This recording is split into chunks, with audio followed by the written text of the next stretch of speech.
మీకందరికీ ప్రభు నామంలో నా శుభవందనాలండి. అందరికీ ప్రైజ్ ద లార్డ్.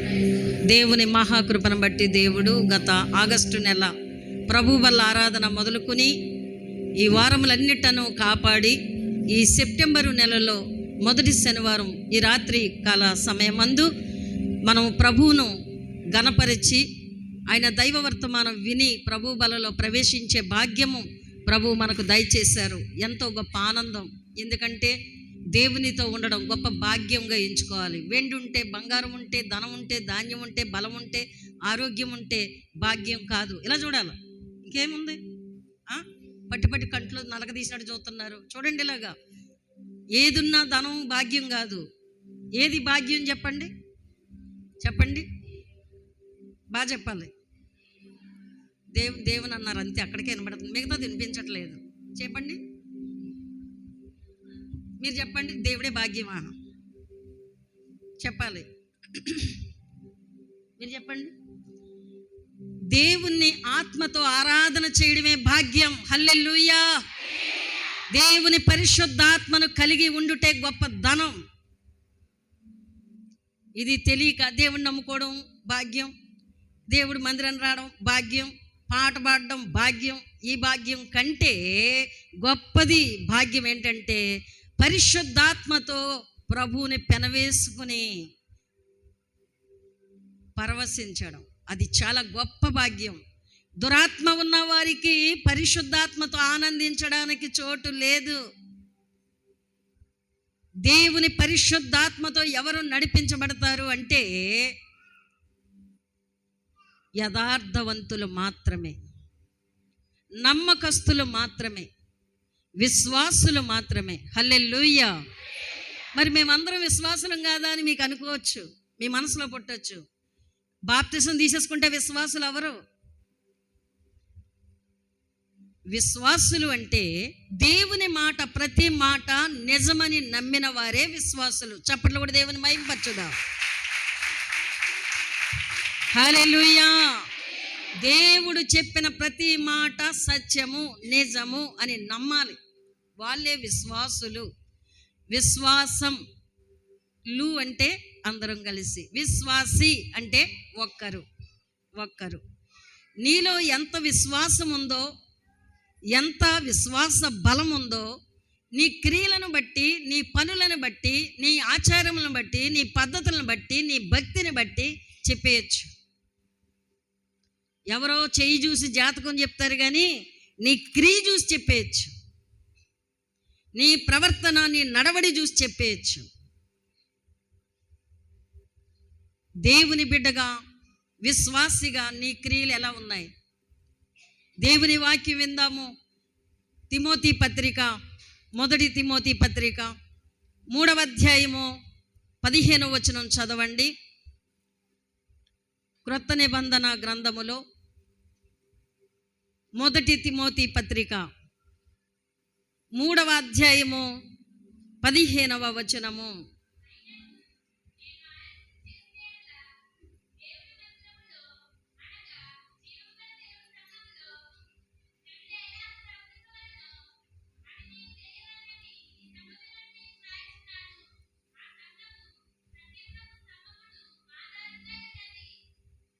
చాలు. జీవము గల దేవుని సంఘములో జనులు ఎలాగూ ప్రవర్తింపవలెనో అది నీకు తెలియవలెనని ఈ సంగతులు నీకు వ్రాయిచున్నాను. ఆ సంఘము సత్యమునకు స్తంభమును ఆధారమునై ఉన్నది. అది ఏ సంఘము అంటే జీవము గల దేవుని సంఘము. చెప్పండి అందరూ, మళ్ళీ చెప్పండి. నువ్వెవరు నమ్ముకున్నావు? జీవం గల దేవుణ్ణేనా? జీవము గల దేవుణ్ణి ఆరాధన చేస్తున్నావా? జీవము గల దేవుని మాట నమ్మి విశ్వాసముతో నీ ప్రయాణము, నీ పని సాగిస్తున్నావా? నీ జీవిత విధానము జీవము గల దేవునితో సహవాసములో ఉందా? దేవుడు నిన్ను కోరుకుంటున్నాడు జీవము గల దేవుని సంఘములో. అంతేకాక ఆ సంఘము సత్యమునకు స్తంభములుగా ఉందట. హల్లెలూయా. స్తంభము అంటే మనకు తెలుసు, దాని మీద ఆ షెడ్ అయినా, ఆ పాకైనా, బిల్డింగ్ అయినా ఆధారపడి ఉంటుంది కదా. స్తంభాలు ఎందుకు వేస్తారండి? ఇప్పుడు బిల్డింగ్ కట్టారనుకోండి, మేడ వేసారనుకోండి, దానికి కూడా ఏమేస్తారు? మొదట స్తంభాలే వేస్తారు. స్తంభాలు లేకుండా స్లాబ్ ఎక్కడన్నా వేస్తారా? వేస్తే ఏమవుతుందమ్మా? కూలిపోద్ది, పడిపోద్ది. దానికి బలం ఉంటుందా? మన విశ్వాసానికి కూడా స్తంభం కావాలి. మన విశ్వాసము దేవుని సంఘములో స్తంభములుగా నిన్ను నిలవబెడుతుంది. హల్లెలూయా. దేవుని సంఘములో ఒక స్తంభముగా నువ్వు ఉండాలని కోరుకుంటున్నాడు దేవుడు. సంఘానికి స్తంభము అంటే, ఈ బిల్డింగ్కి స్తంభం ఎలాగైందో సంఘానికి స్తంభముగా మనం ఉండాలి. స్తంభం అంటే అర్థమైందా మీకు? ఏంటంటే సంఘాన్ని బలపరిచేవారు కావాలి, సంఘాన్ని స్థిరపరిచేవారు కావాలి, సంఘాన్ని నడిపించేవారు కావాలి, సంఘానికి ప్రోత్సాహకరముగా ఉండాలి. వాళ్ళనే స్తంభము అంటారు. హల్లెలూయా. వాళ్ళనే స్తంభము అంటారు. నీవు స్తంభముగా చెక్కబడాలి. వాక్యం ఉంది, మూల రాతిగా, నిర్మాణకుడుగా ఆయన మన కొరకు ఉన్నాడు. ఒకసారి వాక్యం చూద్దాం. ఎక్కడంటే కొరింథీ పత్రిక 5వ అధ్యాయములో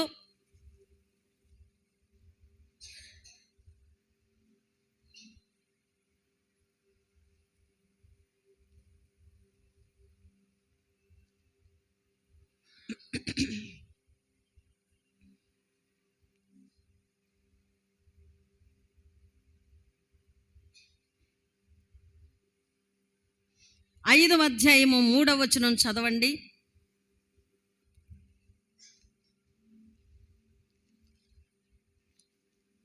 రెండవ కొరింథీ పత్రిక 3వ వచనం. ఈ గుడారములో ఉన్న మనము భారము మోసుకొని మూలుగుచున్నాము. చాలు, ఈ మాట చాలు. ఏ గుడారము అనగా ఈ శరీరం. ఈ శరీరం కూర్చుంటే లేవలేదు, లేస్తే కూర్చోలేదు. చాలా బలహీనమైన శరీరం. ఈ శరీరములో ఏముంది అంటే ఒక దేవుడు గుడారముగా పోల్చాడు. మనము భారము మోస్తూ మూలుగుతున్నాము. నాయనా, బాబయ్య, తండ్రి నీకు వందనాలు నాయన అంటున్నాము. ఎందుకంటే ప్రభువును కలిగి ఉన్నాము గనుక. మనము దేవుని చిత్తమునకు లోబడిన వారుగా, దేవుని మాటకు మనము శిరస్సు వంచిన వారిగా, మన శరీరము బలహీనమైనా కానీ, మన శరీరము నీరసమైనా కానీ దేవుడు మనల్ని ఏం చేస్తున్నాడంటే స్వస్థపరచి ఆరోగ్యం ఇచ్చి ఆయన పనిలో మనలందరినీ వాడుకుంటున్నాడు. హల్లెలూయా. దేవునికి స్తోత్రం. దేవుడు మనకిచ్చిన గొప్ప భాగ్యము ఏంటి అనగా, దేవుని సంఘములో స్తంభములుగా, ఈ స్తంభము సత్యమునకు స్తంభముగా నిలవాలి. దేనికి చెప్పండి? అబద్ధాలకి కాదు స్తంభం, అన్యాయానికి కాదు స్తంభం, అక్రమానికి కాదు స్తంభం, సత్యమునకు స్తంభముగా నిలవబడాలి. హల్లెలూయా. అలాగ నీకు ఇష్టమేనా? అలాగ నీకు ఇష్టమేనా? నిజమే మాట్లాడతాను, సత్యమే పలుకుతాను, సత్యములోనే నడుస్తాను అని నీకు ఇష్టమేనా? అందుకే ఈ వాక్యం మనం చదివిన తిమోతి పత్రికలో ఏమంటున్నారంటే, జీవము గల దేవుని సంఘములో జనులు ఎలాగూ ప్రవర్తించాలో. స్తంభముగా ఉండాలంటే దేవుని బిడ్డలమైన మనము ఎలా ప్రవర్తించాలో నేర్చుకోవాలి, ఎలా బ్రతకాలో నేర్చుకోవాలి, ప్రభు కొరకు ఎలా నిలవబడాలో నేర్చుకోవాలి, ప్రభు రాకడకు ఎలా సిద్ధపడాలో నేర్చుకోవాలి.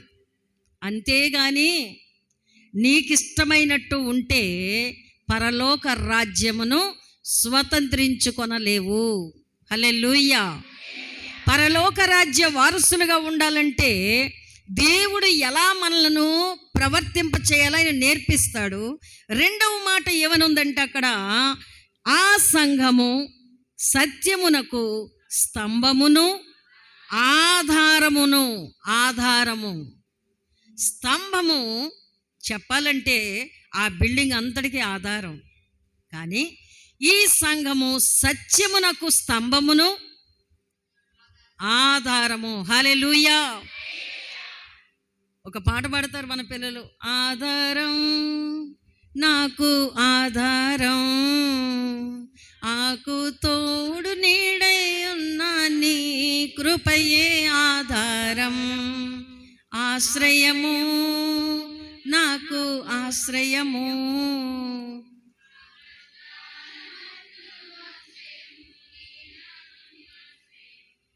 హల్లెలూయా. భక్తులు వాక్యాలు చూసి పాటలు రాశారు. దాన్ని మనము బలముగా తీసుకోవాలి, బలముగా స్వీకరించాలి. ఇక్కడ ఈ స్తంభము, ఆ సంఘము సత్యమునకు స్తంభము. మరి మన సంఘము సత్యమునకు స్తంభముగా ఉందా, ఆధారముగా ఉందా? ఒక్కరు ఖచ్చితంగా నిలబడితే వారి వెనకాల 10 మంది నిలబడడానికి అవకాశం. ఒక్కరు చెడగొడితే 10 మంది చెడిపోవడానికి అవకాశం. అందుకే ఒక సామెత ఉంటుంది, ఒకళ్ళ గురించి తెలుసా మీకు, వనమంతా చెడిందట. ఒకళ్ళు మంచోళ్ళు ఉంటే అందరినీ మంచోళ్ళుగా చేయడానికి అవకాశం ఉంటుంది. ఒకరు చెడ్డోళ్ళు ఉంటే అందరూ చెడిపోవడానికి అవకాశం ఉంటుంది. మీరు గమనించండి, నీవు సత్యము కొరకు స్తంభముగా ఆధారముగా నిలవబడగలవా? దేవుడు నిన్ను అడుగుతున్నాడు. ప్రభు బలలో నెలకొకసారి వచ్చి పాట పాడతా, ఏ పాపమెరుగని ఓ పావనమూర్తి అని వాడి ప్రభు బలలో రొట్టెలో పంచుకొని వెళ్ళిపోవడం కాదు. నీ జీవితం క్రియల రూపకముగా చూపించాలి. క్రియలున్నాయా అమ్మా? నీలో విశ్వాసానికి తగిన పనులున్నాయా? ఆలోచన చేసుకోండి. నీ ద్వారా దేవుని సంఘానికి ఎదుగుదల ఉందా? అభివృద్ధి ఉందా? సువార్త ప్రకాశము అనేకులకు అందుతుందా? ఆలోచన చేయండి. నీ ద్వారా సేవ కుంటుబడితే అది నీకు శాపము. తెలుసా మీకు ఈ విషయం? నీ ద్వారా సేవ విస్తరించబడితే అది నీకు ఆశీర్వాదకరము. చప్పట్లు కూడా దేవుని మహింపరచుదాం. హల్లెలూయా. మరి నీ ద్వారా ఏం జరుగుతుంది? నీ వలన దేవుని సేవ ప్రయోజనకరంగా ఉందా? ఉందా? ఒక్కసారి పరీక్ష చేసుకోండి. ఇది మొదటి మాట. రెండవ మాటకి మనం చూద్దాం. సామెతలు గ్రంథములో 16వ అధ్యాయము 17వ వచనం చూడండి.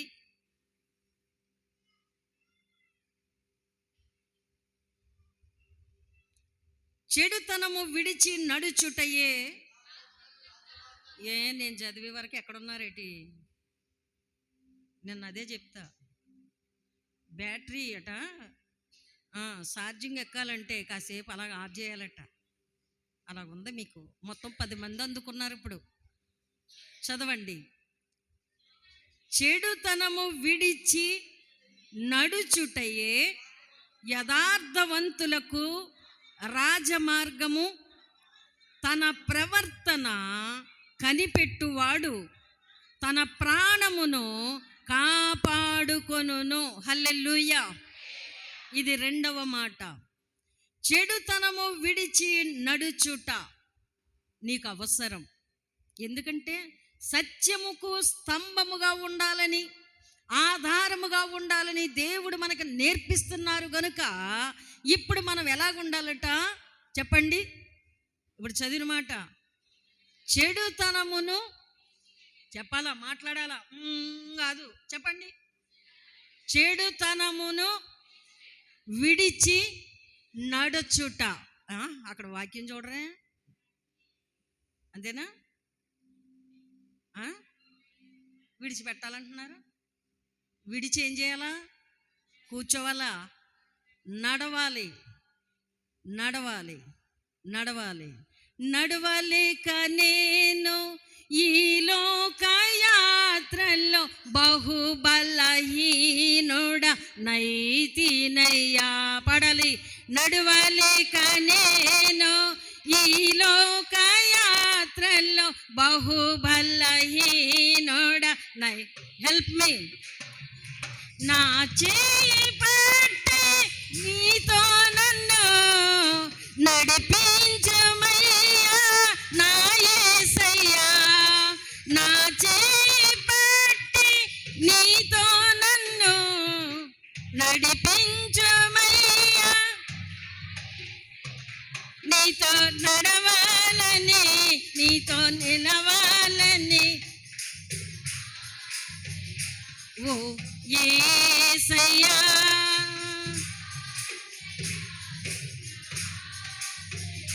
ఓ యేసయ్యా నీవు తీర్చాలయ్యా. మళ్ళీ ఆశయ్య. పడాలి. అందరూ అందరూ సంతోషంగా. ఎస్ మై టీకర్రబలరా మసకలరా. నీతో నేను నడవాలని, నీతో కలిసి నిండాలని. పడాలి. నీతో నేను హల్లెలూయా ఉండాలని ఆశయ, చిన్న ఆశయ. ఓ యేసయ్యా నీవే తీర్చాలయ్యా ఆశయ. గోర మసాలారా మసాలారా కౌరబా.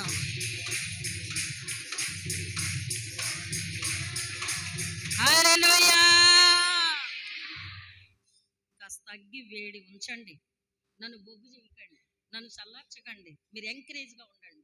మీరు నన్ను ప్రోత్సాహకరంగా ఉండాలని మీ కళ్ళు పెద్దవి చేసి చూడండి. మీ కళ్ళు ఆరిపోయకండి. ఆరిపోయడం అంటే తాటేకి మూత వేసినట్టు గొయ్యికి రెప్పలా ఆరిపోయకండి. చూడండి, దిగ్గుని చూడండి, తేరి చూడండి. హల్లెలూయా. చూడండి, ఇక్కడ 17వ వచనంలో చెడుతనము విడిచి నడచుటయ్యే యథార్థవంతులకు రాజమార్గము. దొంగ మార్గం కాదు, చీకటి మార్గము కాదు, రాజమార్గం. ఒక శుక్రవారం చెప్పాను, ఈ కళ్ళజోడు పెట్టుకున్నాక ఇలా చూడవలసి వస్తుంది. నేను అంతకుముందు ఇలా చూసేసేదాన్ని మామూలుగా. ఇప్పుడు ఫోటోలు తీసుకోవాలి. ఏమన్నారు? అమ్మగారండి ఎత్తకండి, దించండి, తగ్గండి, దించండి. అప్పుడు వెంటనే అనిపిస్తుంది, అమ్మో నాకు వచ్చిందేమో. ఏంటది? గర్వం, మిట్టి మిడిసుతాను. వెంటనే చెక్కేసుకుంటాను, వెంటనే సరి చేసేసుకుంటాను, భయపడిపోతాను. దేవుడు ఆ ఫోటోగ్రాఫర్, ఆ కెమెరా మ్యాన్ ద్వారా నాతో మాట్లాడాడేమో అనుకుంటాను. మీరేమంటారు? మీరేమంటారు? అస్సలు ఒప్పుకోరు కదా. చాలా కోపం కదా. అది ఇరిసేసుకోవాలి. ఆ కొమ్ములు ఏం చేయాలి? విరవబడాలి. హల్లెలూయా. భార్య భర్త గొడవ ఎందుకండి? అత్త కోడలు గొడవ ఎందుకండి? అన్నదమ్ములు గొడవ ఏంటి? గర్వం. సమాధానం లేకుండా పోవడానికి గల కారణం గర్వం. చూడండి, నీవు ఏ రీతిగా ఉన్నావు? ఇక్కడ దేవుడు అడుగుతున్నాడు, దేన్ని విడిచిపెట్టి నడవాలి? చెప్పండి. ఇప్పుడు మీరు ఏం విడిచిపెట్టాలండి? లేపండి, లేపండి, పక్కన లేపండి. ఆ పక్క ఈ పక్క చూడండి ఒకసారి, ఆ పక్క ఈ పక్క చూడండి, వెనకాల వెనకాల చూడండి, వెనకాల వెనకాల. ఆయన చాలా దూరంలో ఉన్నారు. చూడండి, చెడుతనమును విడిచి నడచుటయే. నీవు యథార్థముగా ఉంటే నీకు రాజమార్గం. ఎక్కడ భయపడి దాకుని రాకలేదు. బైబిల్ శంగిసాటుని ఎట్టుకొని చక్కబెట్టక్కర్లేదు. ఎందుకు? నువ్వు మంచి మార్గము పట్టుకున్నావు, నువ్వు మంచి ఉద్దేశము కలిగి ఉన్నావు. మందిరానికి వస్తూ అటు వెళ్తున్నాను ఇటు వెళ్తున్నాను అనక్కర్లేదు. చర్చికి వెళుతున్నాను. ఎక్కడికి? జీవము గల దేవుని మందిరములోకి. చప్పట్లు కూడా దేవుని మహింపచ్చు గట్టిగా. హల్లెలూయా. ఎక్కడికి వెళ్తున్నావు? బజార్కి అని చెప్తావు, మార్కెట్కి అని చెప్తావు. ఎందుకు? నువ్వు చేసే పాపం పనులు మరి మార్చాలి కదా మాట. ఏ మాత్రం అడిగితే నువ్వు బూతులాడుతున్నావు, నీకు చర్చ ఎందుకు, నువ్వు దేవుడిని నమ్ముకున్నావు ఎందుకు, నువ్వు శాపాలు పెడతావు, గొడవలు ఆడుతావు, నీకెందుకు దేవుడు, నువ్వు వెళ్ళడం వల్ల అక్కడ పాపం వచ్చేద్ది, నీ వెళ్ళడం వల్ల అక్కడ ఉన్న వాళ్ళందరికీ పాపం చుట్టుకుంటుంది అని చెప్తారని ఏమంటావంటే మార్చి చెప్తావు. చర్చికి వెళ్తున్నాను, గుడికి వెళ్తున్నాను, మందిరానికి వెళ్తున్నాను, ప్రార్థనకి వెళ్తున్నాను అంటే బాగోదని మార్చి చెప్తా ఉంటారు. నీవు యథార్థముగా ఉంటే ఈ మార్గము దైవ మార్గము, దేవుని మార్గం రాజమార్గమే. హల్లెలూయా. నీవు రాజమార్గంలో నడవాలనుకుంటున్నావా? మంచి మార్గంలో నడవాలనుకుంటున్నావా? యథార్థముగా ఉండు. 2వ లైన్ చదవండి. తన ప్రవర్తన కనిపెట్టువాడు. అది నీ ప్రాణము కాపాడబడాలంటే నీ ప్రవర్తన ఎలా ఉందో చూసుకో.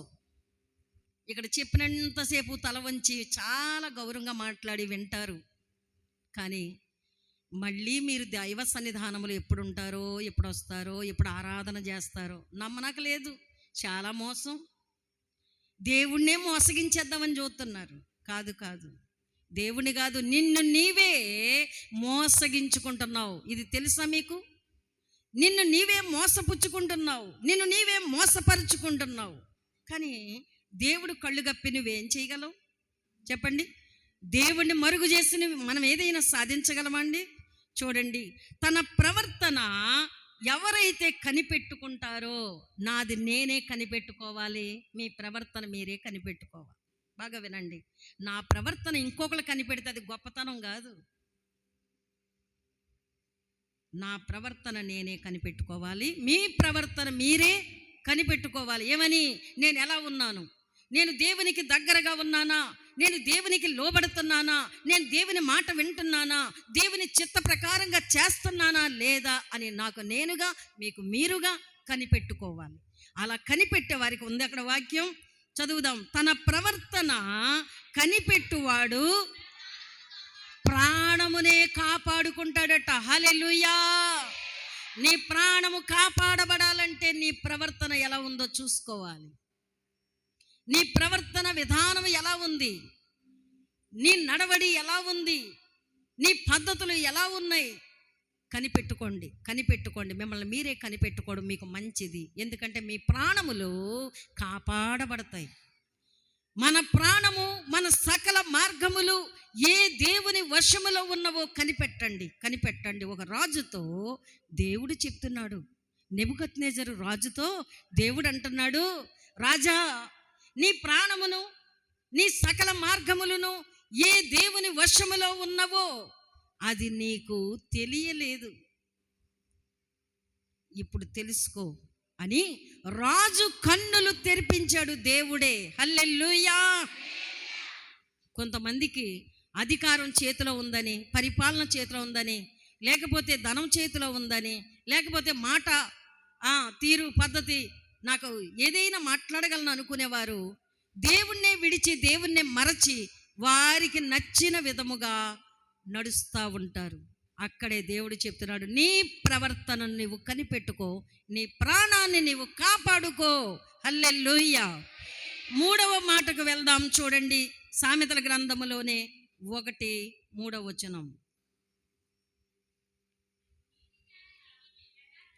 నీతి న్యాయ యథార్థతల ఆ యథార్థతలను అనుసరించుటయందు బుద్ధి కుశలత ఇచ్చు ఉపదేశమును పొందుటకును, జ్ఞానము లేని వారికి బుద్ధి కలిగించుటకును, యవనస్తులకు తెలివి వివేచనయు పుట్టించుటకును తగిన సామెతలు ఈ వాక్యము. అమ్మా, నాకు అన్నీ తెలుసు అనుకుంటున్నావు, కానీ నీకేం తెలియదని దేవుడు చెప్తున్నాడు. బాగా వినండి. మనకేం తెలియదండి. నిన్న చెప్పుకున్నాం, ప్రపంచమంతటా 16 సార్లు పర్యటించిన పెద్ద గొప్ప జ్ఞాని, ఒక దైవజనుడు, ఇంకా బైబిల్కి నేను విద్యార్థిని అంటున్నాడు. నేర్చుకోవలసిన చిన్న బాలుణ్ణి మాత్రమే అంటున్నాడు. ఏంటి కారణం? వాక్యము ఇంకా నాకు తెలియంది ఎంతో ఉంది అనుకుంటున్నాడు. మనమైతే ఒక ఆదివారం చర్చకు వస్తే మళ్ళీ ఇంకో ఆదివారం ఎప్పుడు వస్తామో తెలియదు. ప్రభు బలలో ఈరోజు పాలు పొందితే మళ్ళీ ఏ రోజున ప్రభు బల్లకు అందుకుంటామో మనకు తెలియదు. శుక్రవారం గొలుసు ప్రార్థన ఒక వారం చేస్తే మళ్ళీ ఏ శుక్రవారం వచ్చి గొలుసు ప్రార్థన చేస్తావో నీకే తెలియదు. ఇలా ఉంటుంది మన ప్రవర్తన విధానం. కానీ దేవుడు నిన్ను అడుగుతున్నాడు, నీ ప్రవర్తన నీకు బుద్ధి కలిగించడానికి, నీకు జ్ఞానం నేర్పించడానికి, కుశలత, బుద్ధి కుశలత కలుగజేసే దేవుని వాక్య ఉపదేశమును మనం పట్టుకోవాలి. హల్లెలూయా. దాన్ని నేర్చుకోవాలి. ఎందుకంటే అవి నేర్చుకోవడానికి తగిన వాక్యం మనకిక్కడ ఉంది. దేవుని వాక్యమును నీవు నేర్చుకోవాలి. నీతిగా, న్యాయముగా, యథార్థముగా నడవడానికి మనస్సు నిలపాలి. దేవుని బిడ్డలు ఎప్పుడు కూడా నీతిగా బ్రతకాలండి. చెప్పండమ్మా, ఎలా బ్రతకాలి? నీతిగా బ్రతకాలి. రెండవది న్యాయముగా బ్రతకాలి. చూడండి 3వ వచనంలో, న్యాయముగా బ్రతకాలి, నీతిగా బ్రతకాలి. చెప్పండి. మా కళ్ళు మూసుకుంటే రొట్టి ఇచ్చేస్తారనుకుంటున్నావా? చూడేలాగా ఎలా చూడాలి? నీతిగా బ్రతకాలి, న్యాయముగా బ్రతకాలి. 3వ మాట యథార్థముగా బ్రతకాలి. ఉన్నాయా అక్కడ వాక్యం? నీతిగా, చెప్పండి, న్యాయముగా, 3వది యథార్థముగా. మీరు చెప్పండి. నీతిగా, చెప్పండి.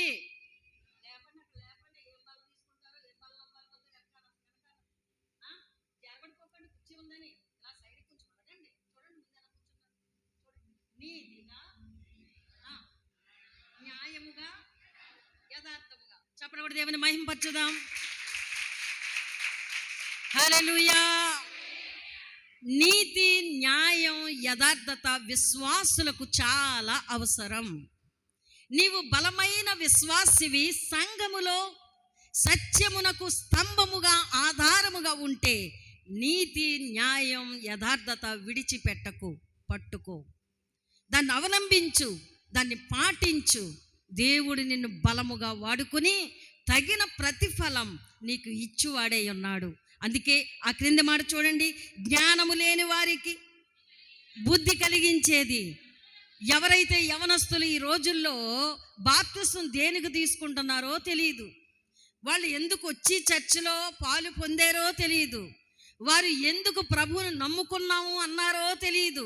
ఈ రోజున వారికి సహవాసం లేదు, వారికి దేవునితో స్నేహము లేదు, వారికి దేవుని దగ్గర చేసిన వడంబడిక, ప్రమాణం, తీర్మానం, వారి వాగ్దానం ఏం చేశారో తెలియదు. ఎవరికి ఇష్టమైనట్టు వారు ఉంటున్నారు. చూసారా? ఎప్పుడన్నా అనుకున్నామా విజయవాడకి అలాంటి దుర్గతి వస్తుందని? చెప్పండి. ఎవరైనా అనుకున్నారా? దాన్ని ఏమన్నారంటే ఎత్తైన కొండల మీద కట్టారన్నారు. ఎవరన్నా అనుకున్నారా?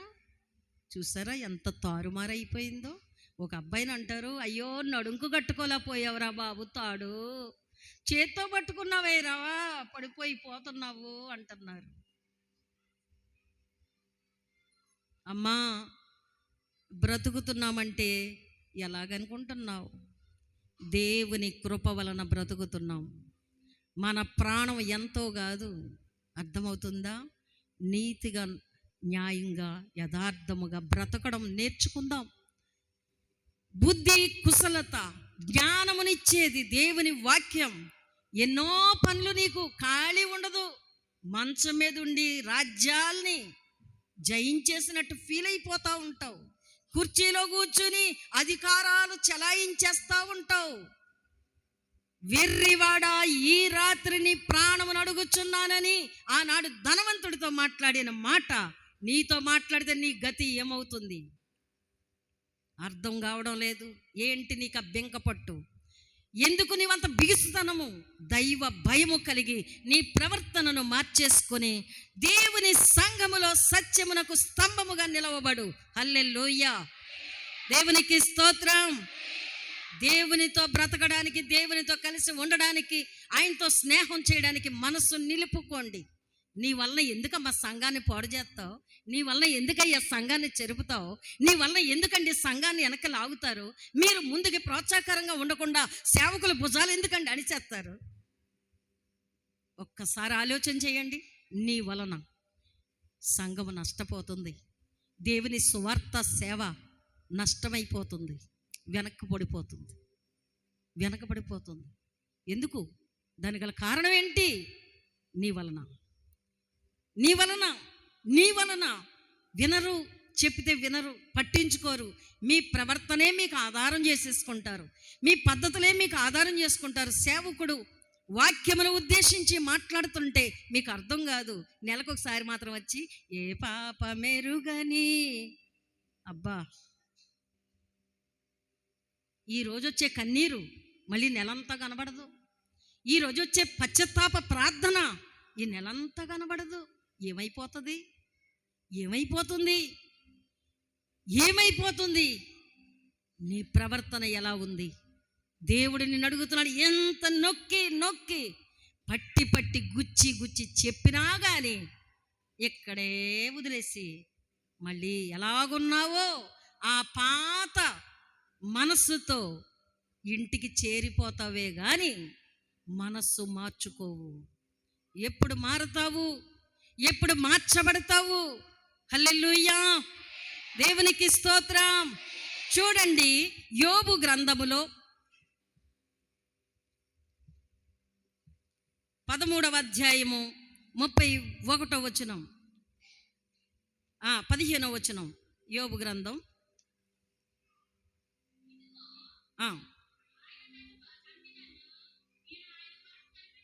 ఇదిగో ఇదిగో ఈ మాట ఏంటంటే, వినండి నా మాట అని భక్తుడైన యోబు మాట్లాడుతున్నాడు. ఇదిగో ఆయన నన్ను, అనగా ఆయన అంటే ఎవరు? దేవుడు నన్ను చంపినను నేను నా దేవుని కొరకు కనిపెడుతూనే ఉన్నాను.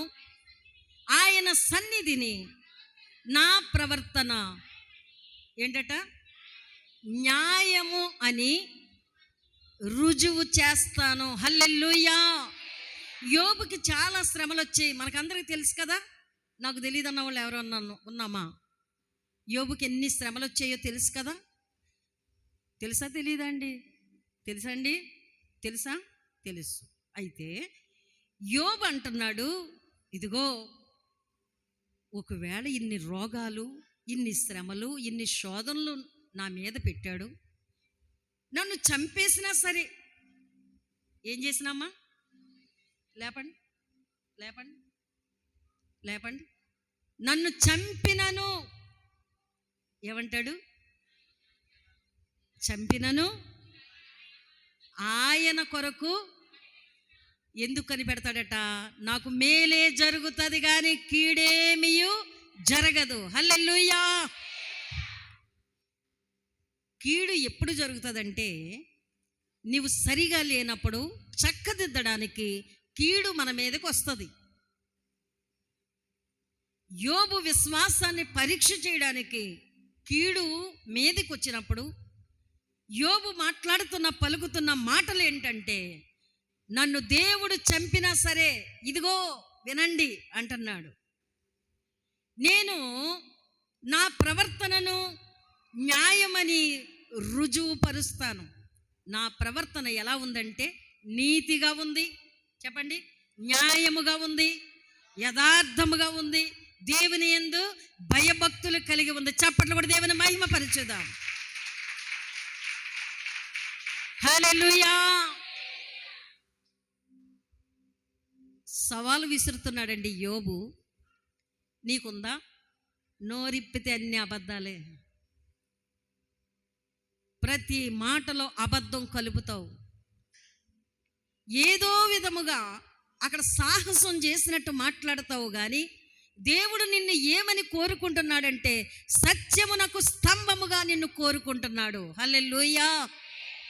అందుకే నీ మాట అవునంటే అవును అంతే. మళ్ళీ ఇందులో మార్పులు చేర్పులు ఏమి ఉండకూడదు. ఖచ్చితంగా నీ మాట మీద నిలబడాలి. దేవుడు మనల్ని కోరుకుంటున్నాడు ఏమనంటే, సత్యమునకు స్తంభముగా నిలవడమంటున్నాడు. భక్తుడైన యోబు చెప్తున్నాడు, ఇదిగో ఈ మాట ప్రతి ఒక్కరూ నేర్చుకోవచ్చు. ఎందుకంటే మన ప్రవర్తన బాగుంటే అందరి ముందు రుజువు చేయొచ్చు. నేను ఎలాంటి దాన్నో మీకు తెలదా, నేను ఎలాంటి వాడినో మీకు తెలదా అంటాం కదా. అంటామనమా? అంటాం. అక్కడ వాళ్ళ ముందు ఏమంటావంటే, అయ్యో నువ్వు చాలా మంచిదానవమ్మా, నువ్వు చాలా మంచోడవమ్మా. వాళ్ళు వెళ్ళిపోయాక ఏమంటాం? అలా చెప్పబోతే ఊరుకుంటుందా? అలా అనకపోతే ఊరుకుంటాడా? అందుకని అన్నాను. కానీ యోబు జీవితంలో అలా లేడు, రుజువు చేస్తున్నాడండి. హల్లెలూయా, దేవునికి స్తోత్రం. రుజువు పరుచుకోవాలి, రుజువు చేసుకోవాలి. దాన్ని అంటారు తేల్పించు అంటారు కదా, తెలుసు కదా మీకు. తేల్పించు, నేను అన్నానా లేకపోతే నేను దొంగతనం చేశానా అని తేల్పించమని అంటారు. దాన్నే రుజువు అన్నాడు ఇక్కడ. రెండవ మాట చూద్దాం, చూడండి. ఈ యెహెజ్కేలు గ్రంథములో 18వ అధ్యాయములో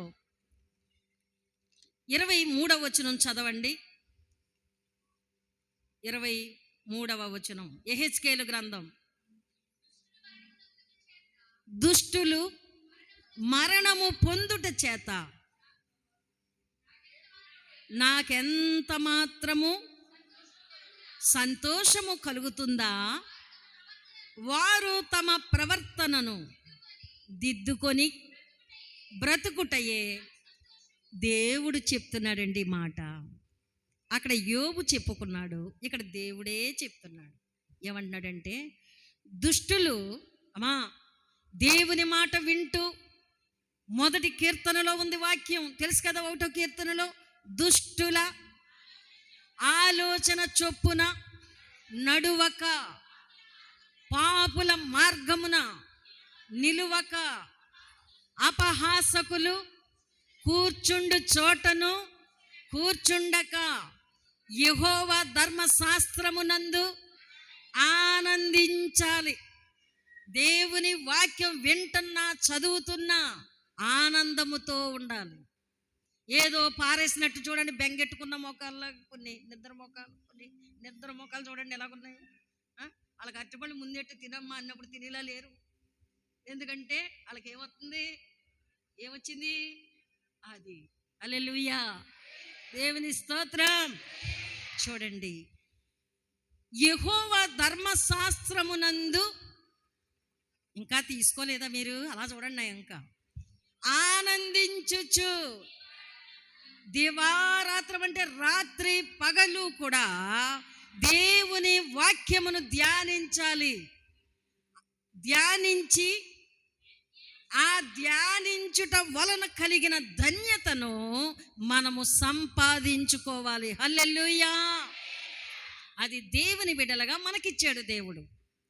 దుష్టుల్లాగా ఉండొద్దన్నాడు, పాపుల్లాగా ఉండొద్దన్నాడు, అపహాసకుల్లాగా ఉండొద్దన్నాడు, వారి ఆలోచనలోకి వెళ్ళొద్దన్నాడు, వారు కూర్చునే చోట్లో ఉండొద్దన్నాడు, వారు నిలవబడే చోట్లోకి వెళ్ళొద్దన్నాడు. మరి ఎక్కడ ఉండాలి మనం అంటే, దేవుని వాక్యము చదివే వారి దగ్గర, దేవుని వాక్యం చెప్పే వారి దగ్గర మనం ఉండి ఆనందముతో ఆయనను సేవించాలి. అది దేవుడు మన నుండి కోరేది.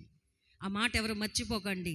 యెహోవా ధర్మశాస్త్రమునందు, రాసుకోండి, గీత పెట్టుకోండి. మరి ఇప్పటి వరకు పెట్టారో లేదో కానీ ఏమనుంది? దేవుని వాక్య ధర్మశాస్త్ర గ్రంథమును ఏం చేయాలట? చదివే వారిని చూసి తిట్టుకోవాలా? చదివేస్తుందనా ఏమనాలా? వినేస్తున్నారు, వెళ్ళిపోతున్నారని గొనగాల కాదు. నీవు కూడా దేవుని ఆరాధన చేయాలి. హల్లెలూయా, ఆనందించండి యేసుక్రీస్తునందు, స్తుతి చెల్లించండి అన్ని వేళలందు, ఆనందించండి స్తుతి చెల్లించండి అన్ని వేళలందు. ఇక చింత దేనికండి, ప్రభు చింత నుండినండి.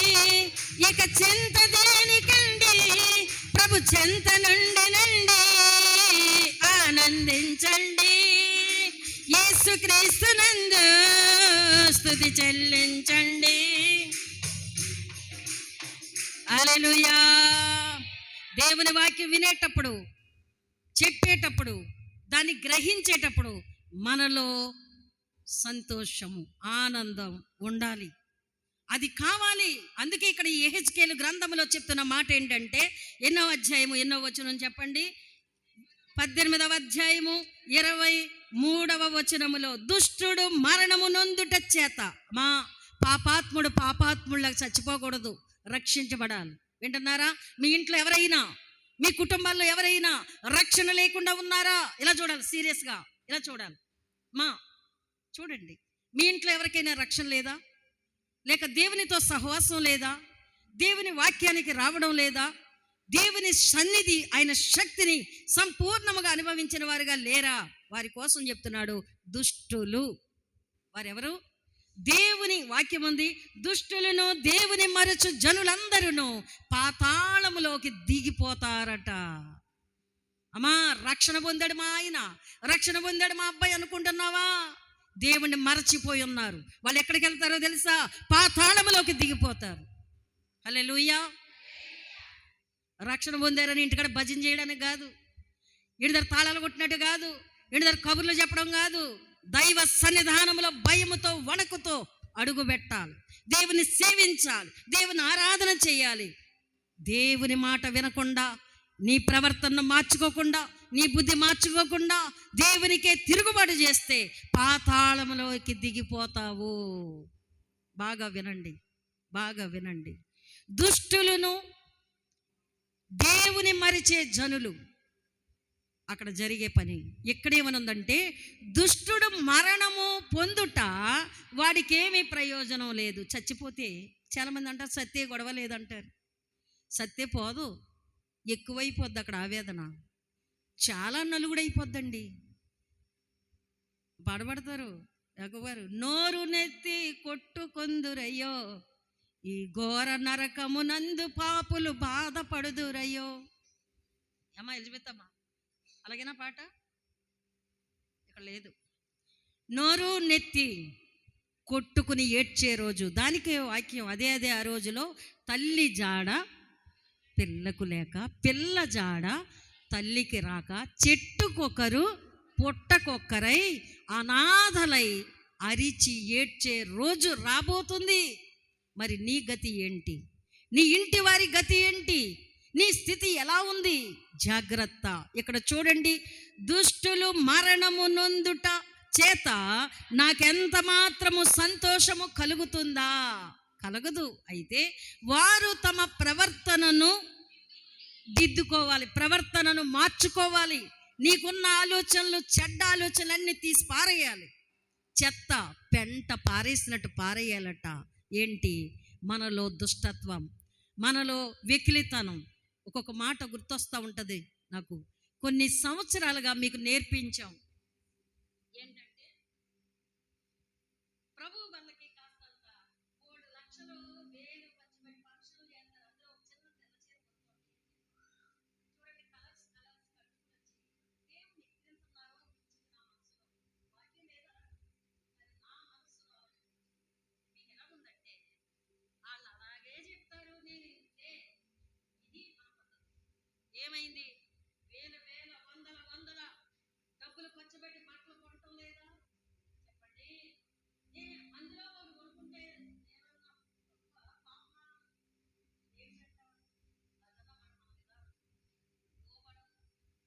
లొంగం, దేవుని మాట వినం, నెక్కరింపు ఎక్కువ, తిరుగుబాటు ఎక్కువ, దైవ భయం లేని దుష్టులుగా ఉంటున్నాం. దుష్టుడు మరణిస్తే దేవునికి సంతోషము కలగదు.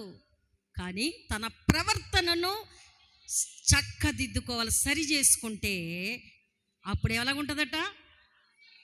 అక్కడ ఎలా ఉంది? చదవండి. తన ప్రవర్తనను దిద్దుకొని ప్రవర్తించుటయే దేవునికి సంతోషం. చప్పట్లు కూడా దేవుని మహింపరచుదాం. హల్లెలూయా. దేవునికి సంతోషకరమైన పని చేసి ఆశీర్వదించబడతావా? లేక ఆయనను బాధ పెట్టే పనులు చేసి అపవిత్రుడుగా అపవిత్రమైన కార్యములు చేస్తూ ఆయనను బాధ పెడతా, ఆయనను వేదనకు గురి చేస్తావా? దేవుడు నిన్ను అడుగుతున్నాడు. కావలసినన్ని అట్టహాసాలు చేస్తావు, ఎన్నెన్నో అంగరంగ వైభోగాలతో కావలసినంత ఖర్చులు పెడతావు. దేవుని మహిమ కొరకు ఒక మంచి కార్యము పూనుకోండి అంటే వెనక్కి లాక్కుంటావు, మనసుని వెనక్కి తీసేసుకుంటావు. ఎందుకు? దాని గల కారణం మన ప్రవర్తన దిద్దుకోలేని స్థితిలో ఉన్నాం. మన ప్రవర్తనను దిద్దుకుందాం, చక్కదిద్దుకుందాం, సరి చేసుకుందాం. అప్పుడు దేవుడు మనలను బలపరిచి నీ ద్వారా కొన్ని ఆత్మల రక్షణ కొరకు దారి మార్గము ఏర్పాటు చేస్తాడు. హల్లెలూయా, దేవునికి స్తోత్రం. చివరిగా చూడండి, హెబ్రీ పత్రిక చివరి వాక్యం, హెబ్రీ పత్రిక 9వ అధ్యాయం.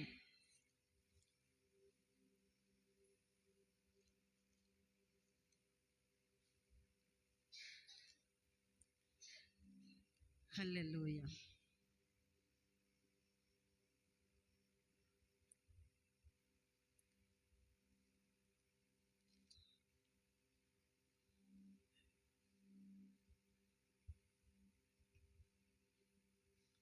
తొమ్మిదవ అధ్యాయము 14వ వచనం చదువుదామండి.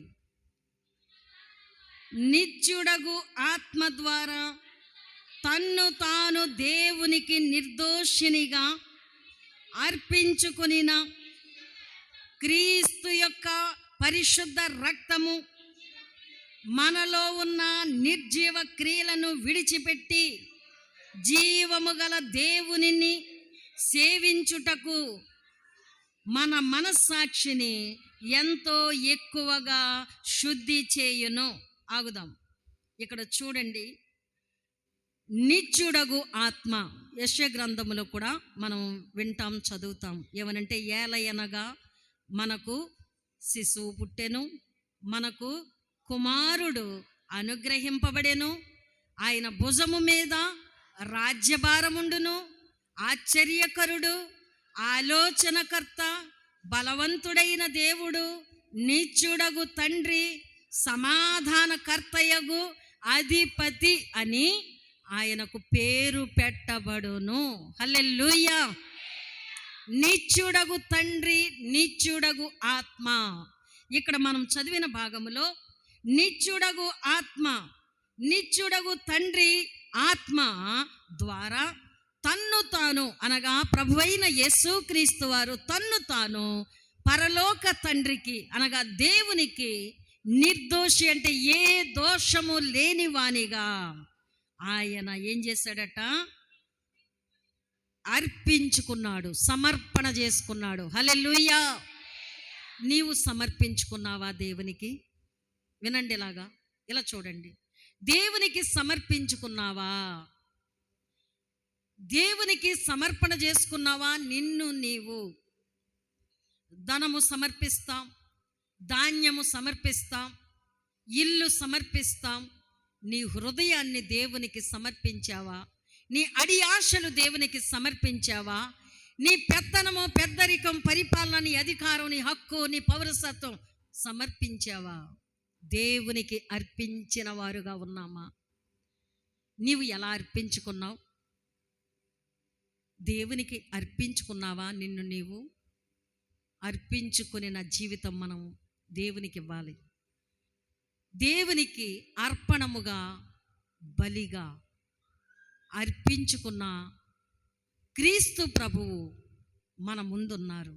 ఆయనే నిత్యుడగు ఆత్మ ద్వారా, పరిశుద్ధ ఆత్మ ద్వారా ఆయన అర్పించుకున్న క్రీస్తు రక్తము మనలను విమోచించింది, మనకు విడుదలనిచ్చింది, మన పాపములకు ప్రాయశ్చిత్తం కలుగజేసింది, మనకు పరిహారము కలుగజేసింది, మన కొరకు అమ్మబడింది, మన కొరకు ఆయన పరిశుద్ధ రక్తము ఏరులై పారింది. హల్లెలూయా. ఎంత వేదనకరమైన పరిస్థితి! లోక రక్షకుడైన మన ప్రభువైన యేసు క్రీస్తు వారు పొందిన శిలువ మరణము ద్వారా మన పాపములకు ప్రాయశ్చిత్తం కలిగింది. మనము గుర్తించాలి, నేను అతని వాడను, నేను అతని దానను, నేను నా ప్రియుని దానను, నేను నా ప్రియుని వాడను అని గుర్తించాలి ప్రతి ఒక్కరు కూడా. నాకంటూ ఒక గొప్ప తండ్రిని కలిగి ఉన్నాను. ఆయన నన్ను నడిపించువాడు, నన్ను బ్రతికించువాడు, నన్ను పోషించువాడు, నన్ను పుట్టించినవాడు ఆయనే. హల్లెలూయా. ఈ మర్మము మీరు తెలుసుకుంటే సంఘములో సత్యమునకు స్తంభములుగా నిలవబడతారు. దేనికి చెప్పండి, చెప్పండి. సంఘములు అనాలి. జీవము గల దేవుని సంఘములో చెప్పండి అందరూ. సత్యమునకు స్తంభములుగా ఆధారములునై ఉన్నాము. హల్లెలూయా. మీలో ఏ ఒక్కరైనా అసత్యములోకి వెళ్ళారా, అబద్ధములోకి వెళ్ళారా, దేవుని సంఘమును చెరిపిన వారు, దేవుని సంఘమును చెడగొట్టిన వారు, దేవుని సంఘమును పాడు చేసిన వారు. మీకు తెలుసా, కొరింథీ పత్రికలో ఒక మాట ఉంటుంది, ఒక్కసారి చూడండి. ఏమనుందంటే, హల్లెలూయా, మొదటి కొరింథీ పత్రిక 3వ అధ్యాయము 17వ వచనం చదువుదాం. ఎవరైనా సరే, స్త్రీ అయినా పురుషుడైనా యవనస్తుడైనా వృద్ధుడైనా ఎవడైనాను దేవుని మందిరమును, దేవుని సంఘమును, దేవుని ఆలయమును పాడు చేసిన ఎడల అయ్యో దేవుడు వారిని పాడు చేస్తాడట. ఇప్పుడు ఎలా ఉంటుంది మనకి? కుటుంబములో నెమ్మది ఉండదు, ఇల్లు అగ్నిగుండం, కుటుంబం నరకం, ఒకరి మాట ఒకరికి పొంతన ఉండదు, మోకాలు చూసుకుంటాం కానీ వికృత రూపం, చంపేయాలని. ఎవరో ఒక అమ్మ అంటుందంట, మా ఇంట్లో వాళ్ళందరూ చచ్చిపోవాలా, నేను బాగా ఉండాలా. ఇదేం ప్రార్థన? ప్రార్థన చేసే వాళ్ళకి ఇన్ని మాయలు మంత్రాలు ఉంటాయా?